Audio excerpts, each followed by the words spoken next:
La chaise pliante sous moi a émis un grincement lent et désagréable, comme si elle désapprouvait ce qui allait se passer. Une odeur de café brûlé et bon marché flottait dans l'air de cette salle paroissiale, se mélangeant à celle des manteaux de laine humide et aux effluves citronnés du produit pour le sol. Au mur, une horloge marquait le temps assez fort pour compter chacune de vos erreurs. Je pouvais entendre quelqu'un retenir son souffle. L'alliance de quelqu'un d'autre a cliqueté contre un gobelet en polystyrène. Étienne Chevalier se tenait près du percolateur à café, les épaules voûtées, le visage pâle sous la lumière crue des néons. Il a regardé ma mince chemise cartonnée, puis Chloé, ma belle-fille, et enfin Martine, ma femme. Sa mâchoire bougeait comme s'il mâchait quelque chose qu'il ne voulait pas avaler. Puis il m'a regardé, d'une voix qui n'était pas en colère, mais juste blessée et stable, il a dit, « Ce n'est pas ce qu'on m'a dit, et ça fait plus mal que vous ne le pensez. » La pièce s'est figée. Pas ce genre de silence poli. Le genre de silence qui s'installe quand la vérité entre dans la pièce et que tout le monde réalise qu'elle se fiche de savoir qui est à l'aise. Je n'ai pas souri. Je n'avais pas l'impression d'avoir gagné quoi que ce soit. Tout ce que je pouvais penser, c'était, je l'ai élevé. J'étais là, et ils essayaient de m'effacer comme une tache sur une vitre.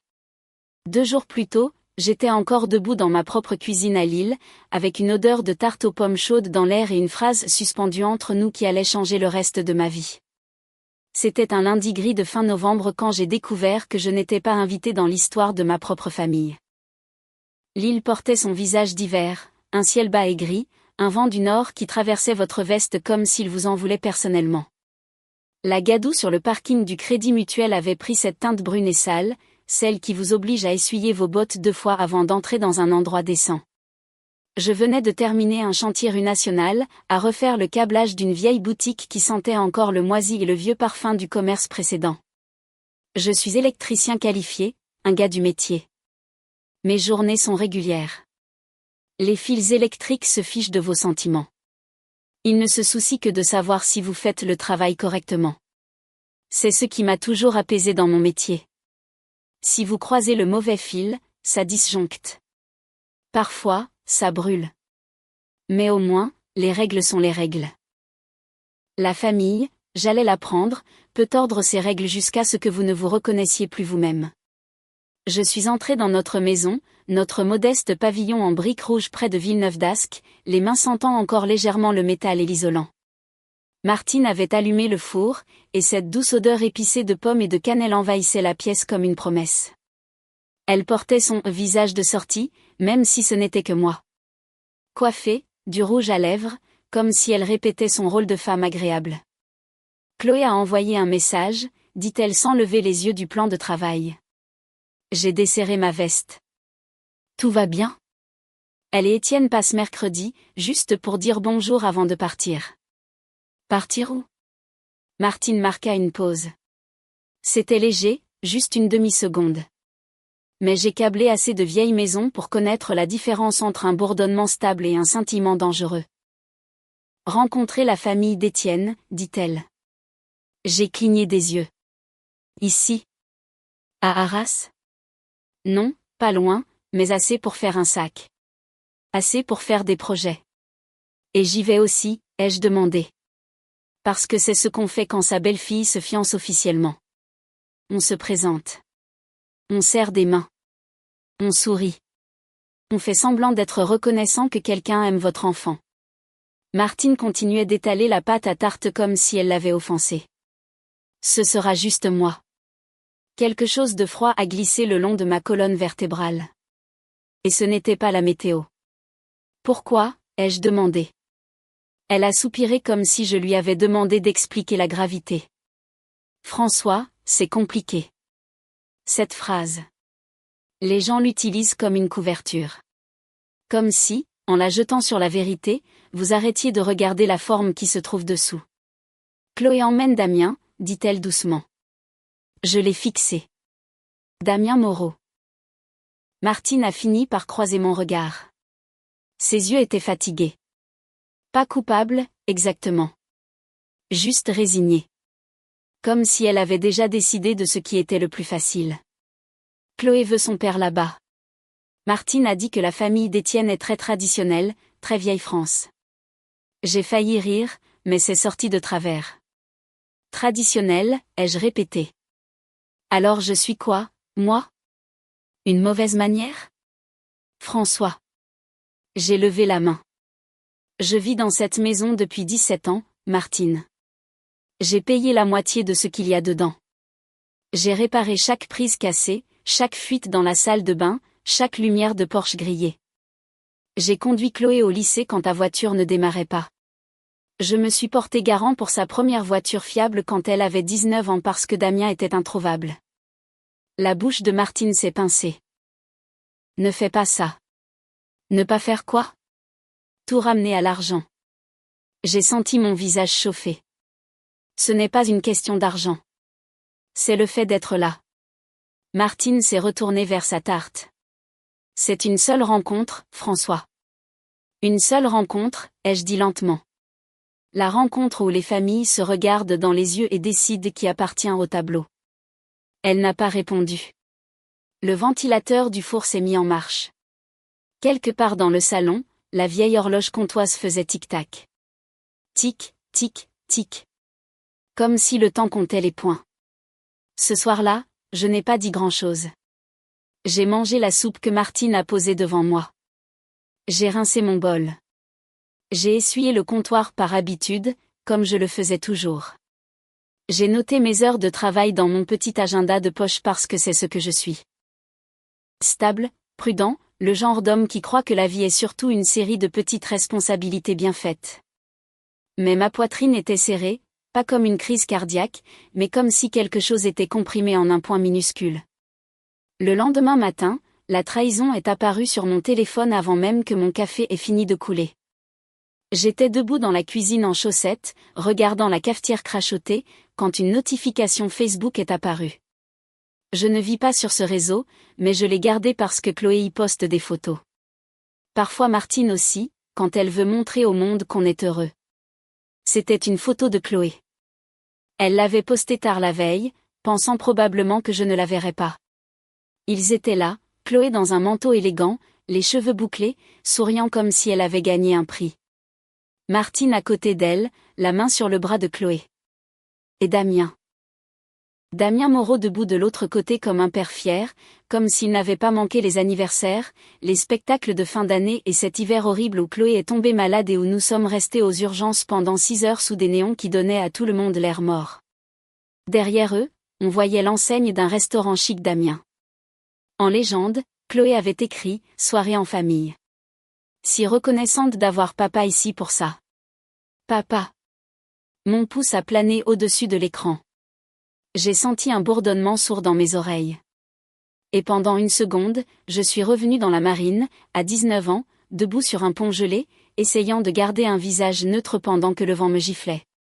On apprend à garder une expression stable. On apprend à ravaler ses mots. Mais je n'avais plus 19 ans. J'en avais 56 et ma propre gamine appelait quelqu'un d'autre « papa » comme si je n'avais jamais existé. Martine est entrée dans la cuisine, encore en peignoir, les cheveux en désordre. Maintenant que le visage de sortie n'était plus nécessaire. Elle a vu mon téléphone. Elle a vu mon expression. « Oh, François » dit-elle, comme si elle avait marché dans quelque chose de sale. Chloé l'a posté, ai-je dit calmement. Les épaules de Martine se sont soulevées et sont retombées. Elle est excitée.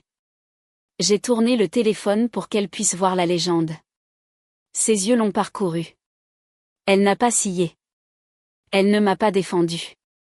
Elle a juste dit, Damien essaie de faire des efforts. C'est important pour Chloé. Et ce qui est important pour moi, ai-je demandé. Ma voix n'a pas tremblé. Je ne l'ai pas permis. Martine a détourné le regard. Et à ce moment-là, j'ai compris quelque chose qui faisait plus mal que le post Facebook. Son silence n'était pas de la confusion. C'était un accord. La porte d'entrée s'est ouverte, puis Chloé est entrée en coup de vent comme si l'air lui appartenait, le vent froid la suivant, les joues roses.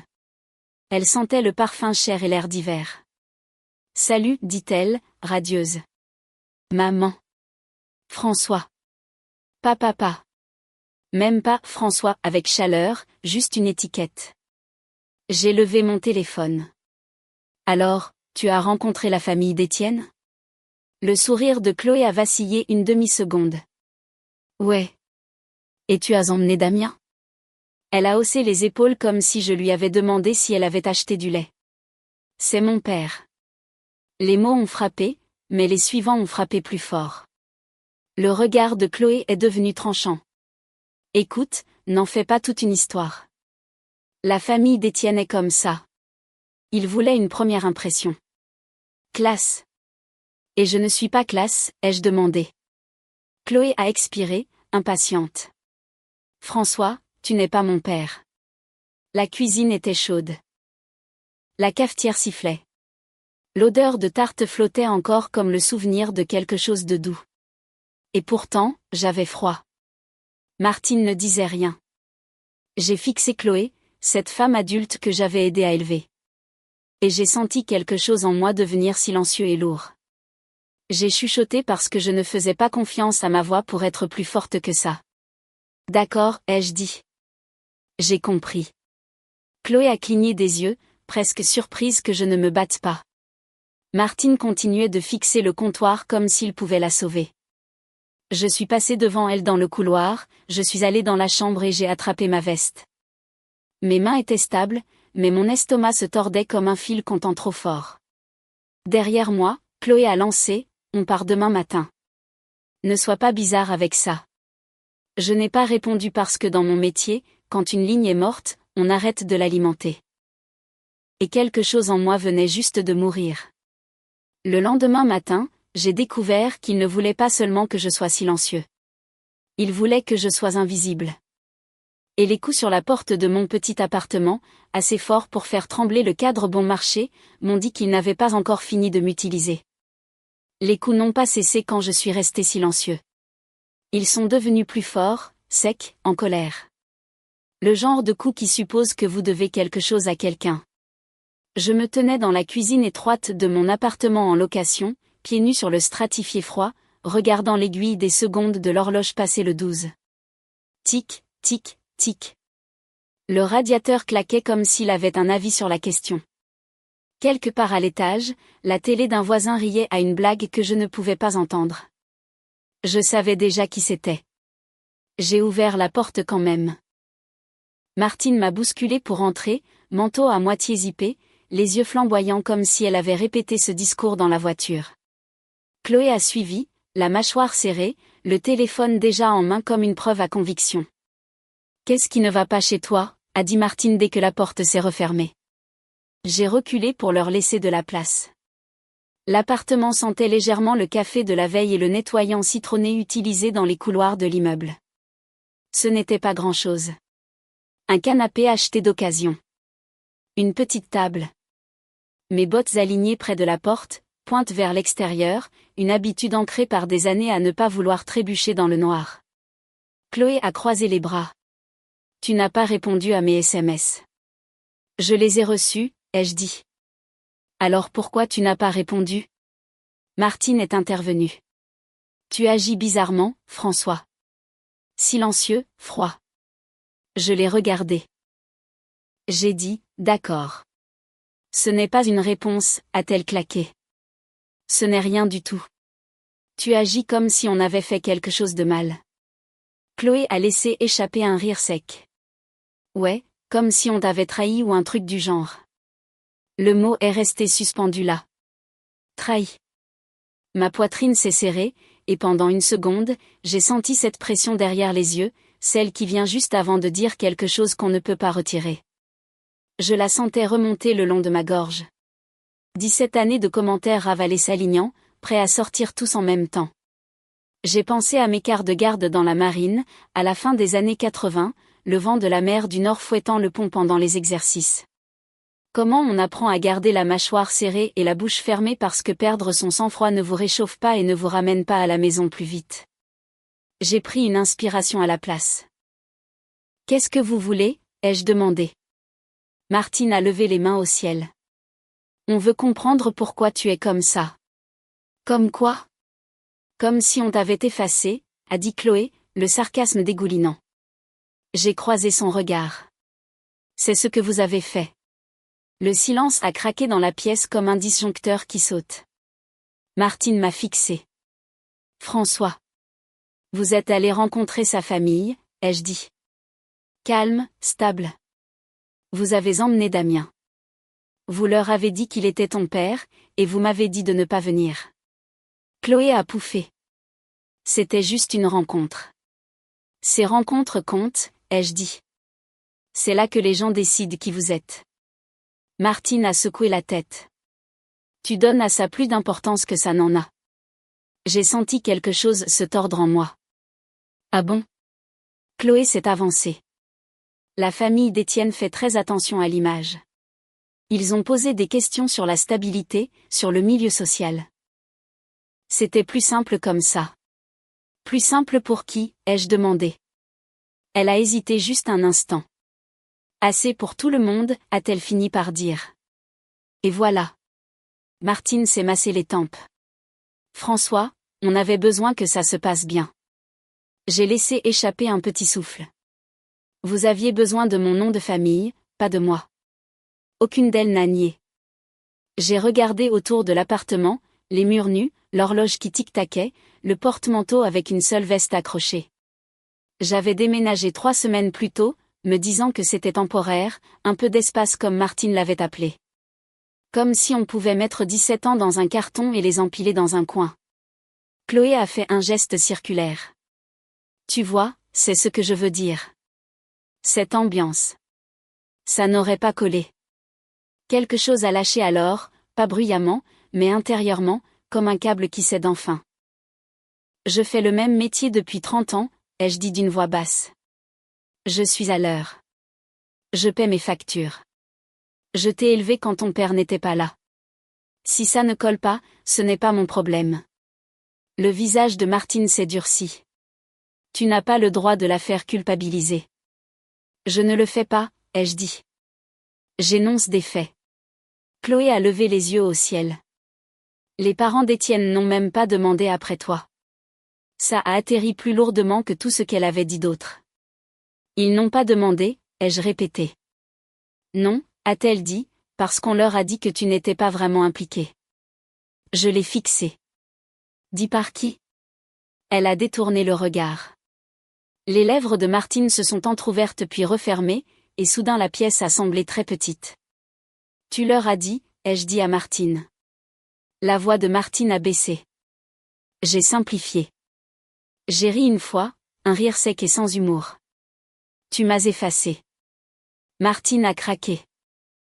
Je protégeais Chloé. De quoi, ai-je demandé. De moi. Chloé a attrapé son sac à main. C'est inutile. Tu joues au martyr. J'ai senti cette montée à nouveau. La colère, la chaleur, les mots qui s'alignaient. Pendant une fraction de seconde, j'ai voulu crier, lister chaque nuit tardive, chaque facture payée, chaque trajet en voiture sous la neige. Au lieu de cela, je me suis écartée et j'ai ouvert la porte. J'en ai fini avec cette conversation, ai-je dit. Martine m'a fixé comme si elle ne me reconnaissait pas. Tu nous mets dehors? Oui. Chloé a ricané. Très mature. Elles sont passées devant moi, l'air froid s'engouffrant depuis le couloir. Puis la porte a claqué. Je l'ai verrouillée. Le silence qui a suivi était bruyant. L'horloge, le radiateur, ma propre respiration. Je suis restée là plus longtemps que je n'aurais dû, à fixer la porte comme si elle pouvait s'expliquer. Puis j'ai attrapé ma veste et mes clés et je suis sortie. Le vent dehors me transperçait. L'île fin novembre se fiche de vos états d'âme. La neige n'était pas encore vraiment tombée, mais le sol était glissant de cette gadoue à moitié gelée, grise et moche sous les lampadaires. J'ai conduit sans réfléchir, la mémoire musculaire prenant le relais jusqu'à ce que je me gare sur le parking du Café des Amis. L'enseigne bourdonnait faiblement. À l'intérieur, il faisait chaud de cette façon fatiguée.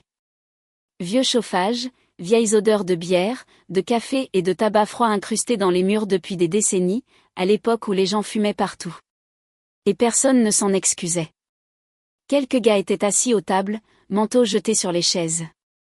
Michel m'a repéré et a fait glisser une tasse sur le comptoir sans un mot. Un café noir assez fort pour vous rappeler qu'il existe. Ça va, François, a-t-il demandé. J'ai entouré la tasse de mes mains, sentant la chaleur s'infiltrer dans mes doigts. Ouais, ai-je dit. Juste des histoires de famille. Michel a hoché la tête comme s'il comprenait plus que ce que j'avais dit. Il n'a pas insisté. Ici, personne ne gratte les plaies qui ne saignent pas. Nous sommes restés là dans un silence complice. De l'autre côté de la vitrine, la neige a commencé à tomber, légère au début, dérivant vers le trottoir comme si elle n'avait nulle part mieux où aller. Je l'ai regardé pendant un long moment. C'est là que mon téléphone a vibré. Numéro inconnu. Je l'ai regardé, puis j'ai répondu. Allô? Bonjour, monsieur Hollis? Une voix de femme, polie. Prudente. C'est Laure Chevalier, la mère d'Étienne. Ma prise s'est resserrée sur la tasse. Oui, ai-je dit. C'est François. Il y a eu une pause. J'espère que je ne vous dérange pas. J'ai regardé autour du café, les habitués, la dignité tranquille de l'endroit. Non, ai-je dit. C'est bon. Elle a pris une inspiration. Je voulais vous demander quelque chose. On nous a dit que vous étiez juste un colocataire, pas vraiment un membre de la famille. Les mots ont glissé sous mes côtes comme de la glace. Et pour la première fois depuis que Chloé avait prononcé cette phrase dans ma cuisine, j'ai su que rester silencieux n'allait rien arranger. Je n'ai pas répondu à Laure Chevalier tout de suite. La machine à expresso sifflait derrière moi. Quelqu'un au bar s'est raclé la gorge. Une chaise a raclé le sol. Des bruits normaux, la vie ordinaire. Et pourtant, cette phrase restait là entre nous. Juste un colocataire. Je n'ai jamais été le colocataire de personne, ai-je fini par dire. Ma voix semblait plus stable que je ne me sentais. J'ai épousé Martine quand sa fille avait 9 ans. Je l'ai élevée. Il y a eu une autre pause, plus longue celle-ci. Je vois, a dit Madame Chevalier. Ce n'est pas comme ça qu'on nous a expliqué les choses. J'ai fermé les yeux une seconde, pas de colère, juste une reconnaissance fatiguée. Je m'en doutais, ai-je dit. Elle s'est éclaircie la voix. Étienne valorise l'honnêteté. Nous aussi. Je ne voulais pas remuer quoi que ce soit, monsieur Hollis, mais je pensais que vous devriez savoir. J'apprécie l'appel, ai-je dit, et je le pensais. Quand on a raccroché, je suis resté assis là à fixer mon café jusqu'à ce que la surface arrête de trembler. Michel s'est adossé à sa chaise. Tout va bien? Ça dépend de ta définition de bien, ai-je dit. Il a hoché la tête une fois. C'est juste. Je suis resté une autre demi-heure à regarder la neige s'épaissir derrière les vitres, puis j'ai conduit jusqu'à chez moi, lentement et prudemment. Les routes étaient déjà glissantes, le genre qui punit l'impatience. De retour à l'appartement, j'ai accroché ma veste et aligné mes bottes. Je n'ai pas allumé la télé. Je ne voulais pas de bruit. Je voulais réfléchir. J'ai sorti mon petit agenda de ma veste, celui que je portais depuis des années. Vieille habitude, tout noté, date, paiement, heure. La preuve que vous étiez là. Je me suis assis à la table et j'ai ouvert le tiroir où je gardais les trucs ennuyeux. Dossier d'impôt, vieilles enveloppes, reçus tenus par des élastiques, une vie réduite à du papier. Je ne cherchais pas un moyen de pression. Je cherchais la vérité. La première chose que j'ai trouvée, c'était les papiers de la voiture. Chloé avait 19 ans, effrayée et excitée à la fois, debout chez un concessionnaire d'occasion à Villeneuve avec un vendeur qui souriait trop. Son dossier de crédit était vide. Damien n'avait pas rappelé. « Tu peux m'aider ?» m'avait-elle demandé alors, d'une petite voix. J'avais signé comme garant sans hésitation. Parce que c'est ce qu'on fait. J'ai passé mon pouce sur l'encre décolorée, me souvenant maintenant de l'odeur du bureau, de la moquette bon marché, du café rassis et de la façon dont elle m'avait serré dans ses bras après, rapide et maladroite, comme si elle n'était pas sûre d'avoir le droit. Ensuite, une facture d'hôpital d'il y a des années. Elle avait eu besoin d'une intervention dentaire non remboursée. Rien de dramatique, mais assez cher pour que Martine pleure à la table de la cuisine, calculatrice en main, chuchotant des chiffres comme des prières. J'avais fait le chèque. Pas de discours, pas de rancœur. En dessous, une enveloppe avec le logo de son lycée, et à l'intérieur le programme de la remise des diplômes du bac. Mon nom griffonné au dos de ma main, gradin côté gauche. Ne pas oublier l'appareil photo. J'ai dégluti. Puis j'ai trouvé quelque chose de plus récent. Un avis bancaire que j'avais failli rater à l'époque, glissé dans une pile de relevés. Un retard de paiement sur un prêt étudiant pour lequel j'étais caution. Je m'en souvenais maintenant. Chloé avait demandé à gérer ça, dit que c'était une erreur. J'avais payé discrètement et j'étais passé à autre chose. À l'époque, je me disais que c'était ça aussi, la paternité. Réparer les choses sans faire de bruit. Maintenant, en regardant tout ça étalé sur la table, j'ai réalisé quelque chose de pire que d'être exclu du futur. Il réécrivait le passé. Je me suis adossé à la chaise et j'ai fixé le plafond. La lumière grésillait faiblement. Le radiateur a claqué à nouveau. Dans mon métier, ai-je dit à voix haute à personne, si tu étiquettes mal un fil, quelqu'un finit par se blesser.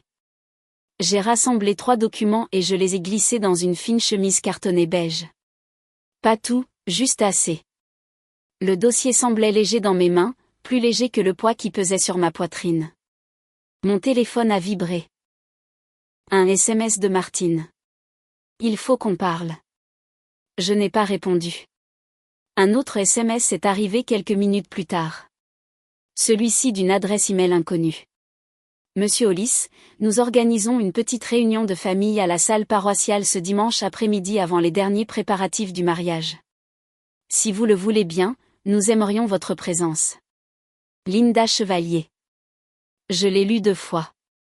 Dimanche, un lieu public, des chaises pliantes, du café, des témoins.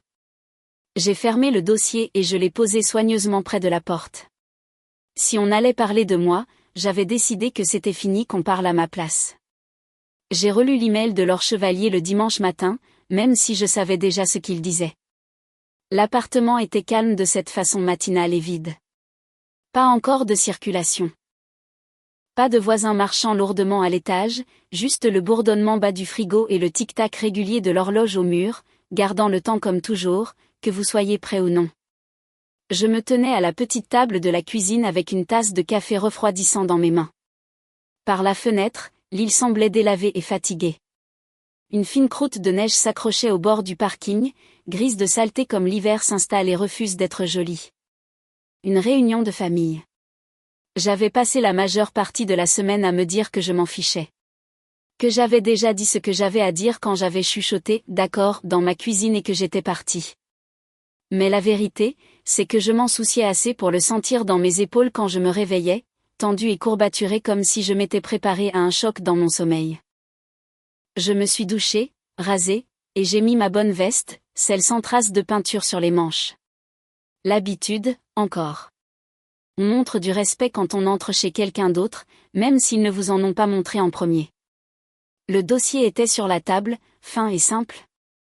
Pas d'étiquette, pas de drame, moitié paperasse, moitié souvenir. Je l'ai glissé sous mon bras et j'ai marqué une pause près de la porte. Un instant, j'ai envisagé de ne pas y aller. Ça aurait été plus facile de rester à la maison, assis dans le calme, à les laisser finir de planifier leur vie sans moi. J'avais fait ma part. C'est ce que je me disais. Mais il y avait quelque chose dans le fait d'être appelé juste un colocataire qui restait coincé comme une écharde sous la peau. Un mensonge répété assez souvent commence à ressembler à la vérité pour tout le monde, sauf pour la personne qu'il concerne. J'ai verrouillé la porte et je suis sortie. L'église était à 10 minutes, un bâtiment modeste en briques coincé entre un cabinet de dentiste et une rangée de petites maisons avec des arbres nus devant. Le parking était à moitié plein. Des monospaces, des berlines, des voitures sensées pour des gens sensés. Je suis resté assis dans ma camionnette pendant une minute entière avant de sortir, les mains posées sur le volant. Mon souffle embuait le pare-brise. Dans la marine, avant les inspections, on restait là à vérifier son uniforme une dernière fois. Pas parce qu'on avait peur des ennuis, mais parce que l'ordre comptait. Ça disait quelque chose sur qui vous étiez. J'ai ajusté ma veste, attrapé le dossier et je suis entré. La salle paroissiale sentait le café et le nettoyant citronné, exactement comme dans mes souvenirs de sang kermesse au fil des ans. Les chaises pliantes étaient disposées en rangées inégales. Une longue table au fond portait des gobelets en carton, des sachets de sucre et un percolateur qui gargouillait et sifflait comme s'il était vivant. Les gens étaient déjà là. Étienne se tenait près de la fenêtre et parlait doucement avec ses parents. Il avait l'air nerveux, comme le sont les hommes quand ils savent que quelque chose d'important arrive mais ne savent pas de quel côté ça va tomber. Chloé était assise à quelques chaises d'eux, faisant défiler son téléphone. Martine était à côté d'elle, les mains serrées fort sur ses genoux, les yeux parcourant la pièce comme si elle cherchait les sorties de secours. Et Damien était là aussi. Il était assis plus près du devant que quiconque, jambes croisées, bras drapés sur le dossier d'une chaise comme s'il était chez lui. Il portait un blazer qui ne lui allait pas tout à fait et un sourire qui disait qu'il avait déjà été accueilli. J'ai senti cette torsion familière dans mes tripes, aiguë et indésirable. Personne ne m'a remarqué au début. J'ai pris un siège près de l'allée, ni devant, ni derrière, terrain neutre. J'ai posé le dossier sur mes genoux et j'ai croisé mes mains dessus, les gardant immobiles. Martine m'a vu alors, ses yeux se sont élargis d'une fraction. « Tu es venue ?» a-t-elle chuchoté quand elle s'est penchée. J'ai dit que je viendrais. Elle a dégluti. François, s'il te plaît, ne rends pas ça plus difficile que ça ne doit l'être. J'ai croisé son regard. Je ne parlerai que si on m'adresse la parole. C'était le marché que j'avais passé avec moi-même. Pas de discours, pas d'accusation, juste la vérité si on la demandait. Les chevaliers ont rassemblé l'attention de tout le monde quelques minutes plus tard. Monsieur Chevalier, un grand homme aux cheveux gris clairsemés et à la façon de parler prudente, se tenait près de l'avant. Nous apprécions que tout le monde soit venu, a-t-il dit. C'est juste une occasion pour les familles d'être sur la même longueur d'onde avant d'aller de l'avant. Même longueur d'onde. J'ai bougé sur ma chaise et j'ai senti le bord du dossier appuyé contre mon genou. Monsieur Chevalier a regardé autour de la pièce, souriant poliment. Puis son regard s'est posé sur moi. Il a hésité, comme s'il essayait de me situer. « Et vous êtes ?» a-t-il demandé. Avant que je puisse répondre, Damien s'est penché en avant. « C'est François. » Il est. Eh bien, lui et Martine étaient mariés. C'est du passé. Monsieur Chevalier a hoché la tête lentement. Je vois. J'ai senti les mots s'aligner dans ma gorge, voulant sortir. J'ai gardé la bouche fermée. Chloé fixait le sol. Étienne changeait de pied d'appui, regardant entre ses parents et moi, quelque chose d'instable traversant son visage. La réunion a continué. On a parlé de date, de lieu, de liste d'invités. J'ai écouté en silence comme je l'avais toujours fait, laissant les autres parler, faisant le travail silencieux, mais je pouvais sentir la pression monter chaque fois que Damien parlait comme s'il avait toujours été là. Chaque fois que Martine restait silencieuse quand l'histoire se tordait un peu plus. Ma mâchoire me faisait mal à force de la serrer. Enfin, Monsieur Chevalier s'est raclé la gorge à nouveau. Il y a une chose que j'aimerais clarifier, a-t-il dit. Son ton était toujours poli, mais plus ferme maintenant. François, puis-je vous demander quelque chose? J'ai levé les yeux. Oui, ai-je dit. Et juste comme ça, la pièce s'est tendue vers moi. Monsieur Chevalier a croisé les mains devant lui comme le font les hommes quand ils essaient de rester calmes et justes. Depuis combien de temps, a-t-il demandé prudemment. Faites-vous partie de la vie de Chloé? La question a atterri doucement, mais elle portait du poids. La salle paroissiale est devenue assez silencieuse pour que je puisse entendre le percolateur cliquer en s'éteignant. Je ne me suis pas précipitée pour répondre. J'ai pensé à la première fois où Chloé m'avait appelé François au lieu de « ce type que maman voit ». J'ai pensé au moment où je lui ai appris à changer un pneu dans l'allée pendant que la neige s'infiltrait dans nos bottes. J'ai pensé aux nuits où je l'ai attendu, prétendant que je n'étais pas inquiet. 17 ans, ai-je dit. J'ai épousé Martine quand Chloé avait 9 ans. Damien a bougé sur sa chaise. Eh bien, techniquement. J'ai levé une main, sans le regarder. Mes yeux sont restés sur Monsieur Chevalier. Je ne suis pas ici pour discuter de points techniques, ai-je dit. Vous avez demandé depuis combien de temps je fais partie de sa vie. C'est la réponse. M.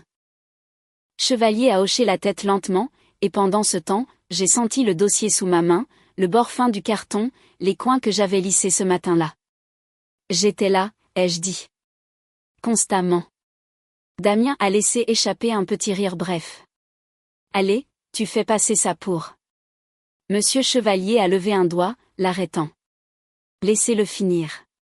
C'est là que j'ai ouvert le dossier. Je n'ai rien vidé en vrac.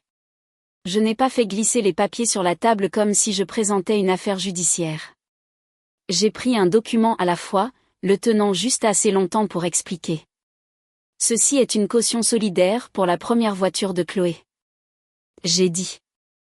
Elle avait besoin d'un transport fiable pour ses études et son travail.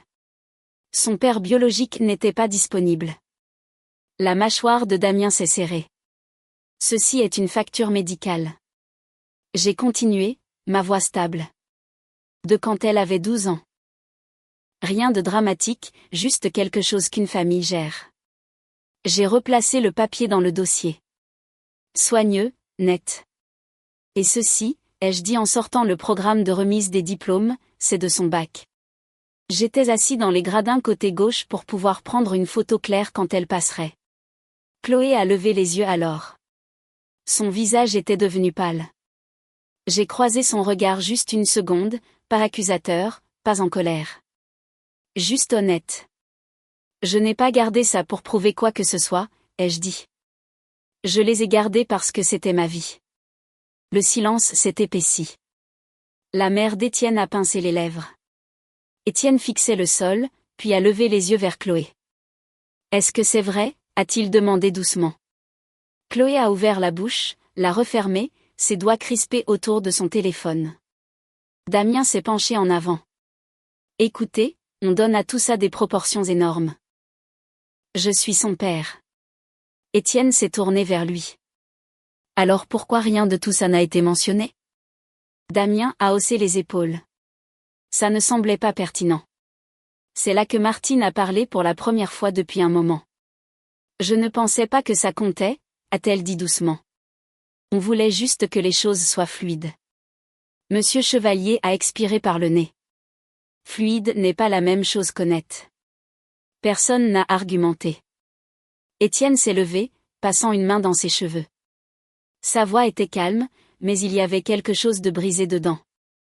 Ce n'est pas ce qu'on m'a dit, a-t-il dit en regardant Chloé maintenant. Et ça fait plus mal que tu ne le sais.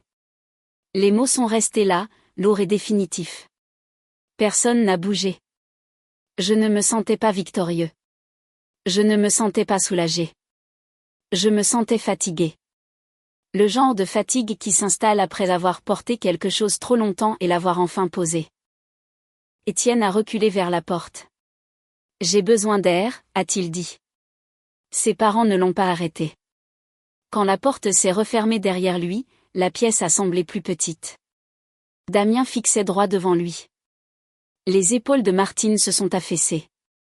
Les yeux de Chloé brillaient de quelque chose qui aurait pu être du regret, ou peut-être juste de la peur. J'ai fermé le dossier et je l'ai reposé sur mon genou. Je ne suis pas venu ici pour ruiner quoi que ce soit, ai-je dit calmement. Je suis venu parce qu'on m'a posé une question. Personne ne m'a contredit. L'horloge au mur faisait tic-tac, fort et régulier.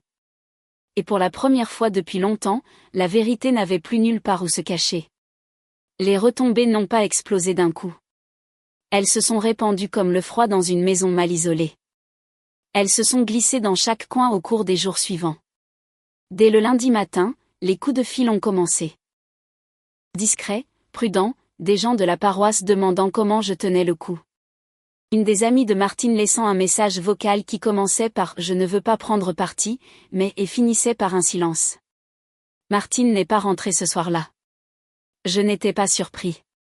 J'étais assis à la petite table de cuisine de mon appartement, mon agenda ouvert devant moi, le stylo entre mes doigts comme si j'avais encore quelque part où aller. Je continuais de vérifier l'heure quand même. Les vieilles habitudes ne meurent pas facilement. Quand elle a finalement appelé, il était près de minuit. Je reste chez ma sœur, a-t-elle dit. Sa voix semblait fine, comme si elle avait été trop étirée. J'ai besoin de temps. Je me suis adossée à la chaise et j'ai fixé le plafond. La lumière grésillait. Du temps pourquoi, ai-je demandé.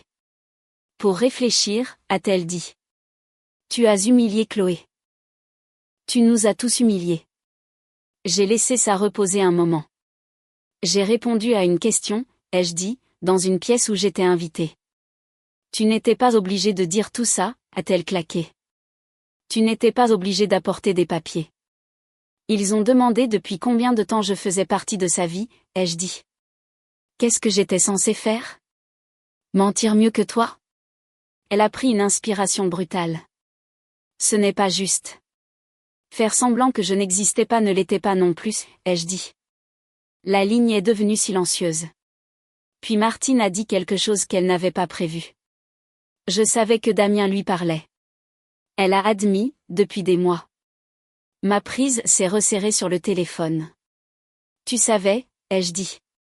Il lui remplissait la tête avec des choses, s'est-elle précipitée, sur l'image des familles.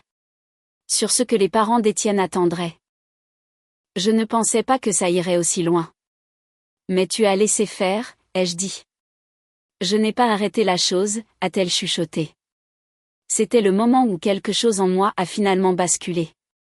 Pas de la colère, même pas de la douleur, juste de la clarté. Martine, ai-je dit. J'ai monté la garde dans la marine au milieu de la nuit, à me geler les fesses, parce que quand c'est ton poste, tu ne t'en vas pas. Toi, tu as déserté le tien. Elle a commencé à pleurer alors. Je n'ai pas élevé la voix. Je ne l'ai pas adoucie non plus. Je ne fais plus ça, ai-je dit. Je ne fais plus semblant d'être optionnel. Nous avons raccroché sans nous dire au revoir. 2 jours plus tard, j'étais assis en face d'une conseillère au Crédit Mutuel, au même endroit où j'avais signé des papiers pendant des années sans y réfléchir à 2 fois. Les néons bourdonnaient au-dessus.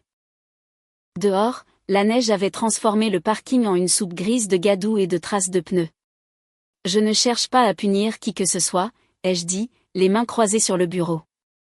Je veux juste que les choses soient propres. La femme a hoché la tête. C'est généralement la façon la plus intelligente de faire. Nous avons passé en revue les comptes, les obligations, là où mon nom portait encore du poids et là où il ne devait plus en porter. J'ai pris une décision qui m'a surpris moi-même. Je n'ai pas retiré le compte d'épargne d'urgence que j'avais mis de côté pour Chloé il y a des années. Je l'ai transféré entièrement à son nom. Pas de conditions, pas de discours. Elle va en avoir besoin, ai-je dit simplement. Mais elle n'aura pas besoin que je sois liée à ça. En sortant de ce bâtiment, le froid a frappé fort.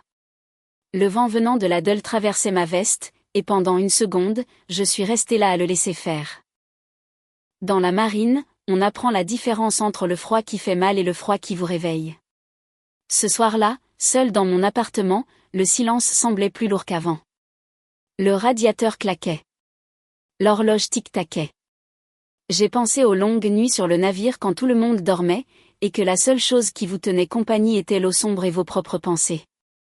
Je ne m'étais jamais sentie seule à l'époque. C'était différent. Mon téléphone a vibré sur la table. Un SMS, numéro inconnu. François, c'est Étienne. Je suis désolée de vous contacter comme ça, mais je pense que vous méritez d'entendre quelque chose directement. J'ai fixé le message un long moment avant de répondre. Allez-y. 3 petits points sont apparus, ont disparu, sont réapparus. Je ne savais pas, pas vraiment. Et une fois que j'ai su, je ne pouvais pas faire semblant que ça ne comptait pas. J'ai posé le téléphone face contre table et j'ai fermé les yeux. Peu importe ce qui allait suivre, je savais une chose avec certitude. Dire la vérité m'avait coûté mon mariage tel que je le connaissais. Mais pour la première fois depuis longtemps, je pouvais respirer. J'ai rencontré Étienne 2 semaines plus tard dans une brasserie près de la Grand Place. Le genre d'endroit qui n'a jamais pris la peine de se moderniser parce que le café y est chaud et que personne ne vous presse vers la sortie. La neige bordait le trottoir dehors en tas inégaux, gris sur les bords. À l'intérieur, ça sentait la graisse de bacon, le pain grillé et le café brûlé, le bon genre d'ordinaire. J'étais déjà là quand il est entré, assis dans une banquette près de la fenêtre, ma veste accrochée au porte-manteau, mon agenda de poche rangé là où il vivait toujours. Habitude. Preuve pour moi-même que j'appartiens encore à quelque part dans le temps.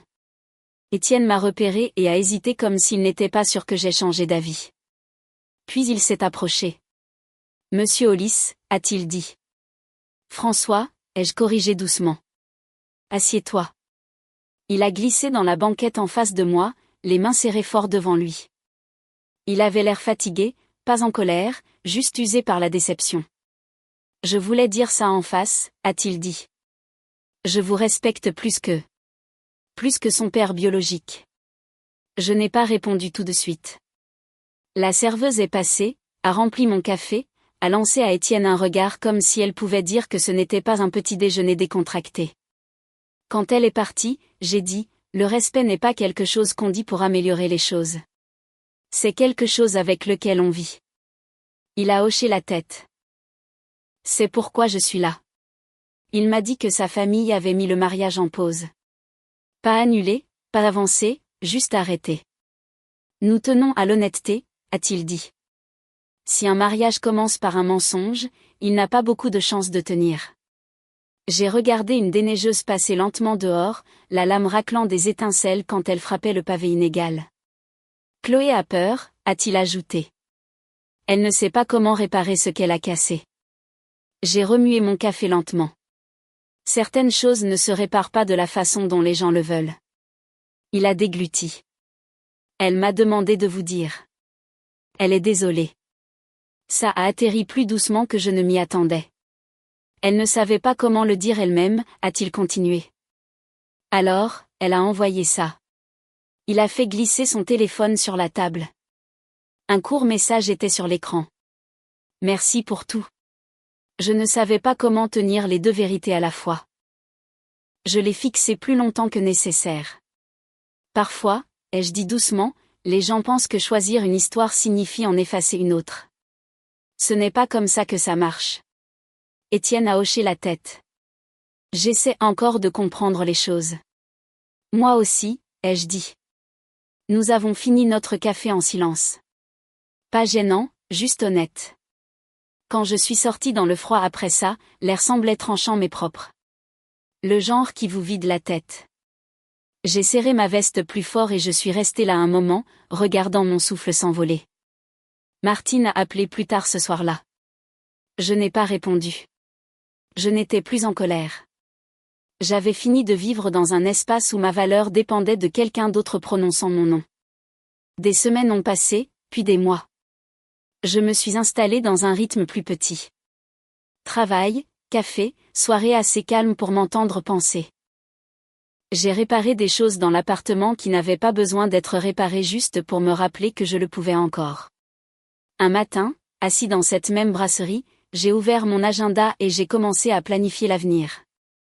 Pas de grandes choses, juste des choses normales. Vidange, rendez-vous chez le médecin, une sortie pêche que je repoussais. Une vie banale et solide. J'ai pensé à toutes les nuits où je suis restée éveillée à attendre que Chloé rentre. Toutes les factures payées sans merci.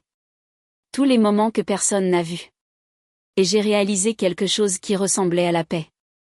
Être un père n'a jamais été une question de titre. C'était le fait d'être là, de rester stable, de tenir la ligne quand il aurait été plus facile de partir. Même si, à la fin, personne n'applaudit.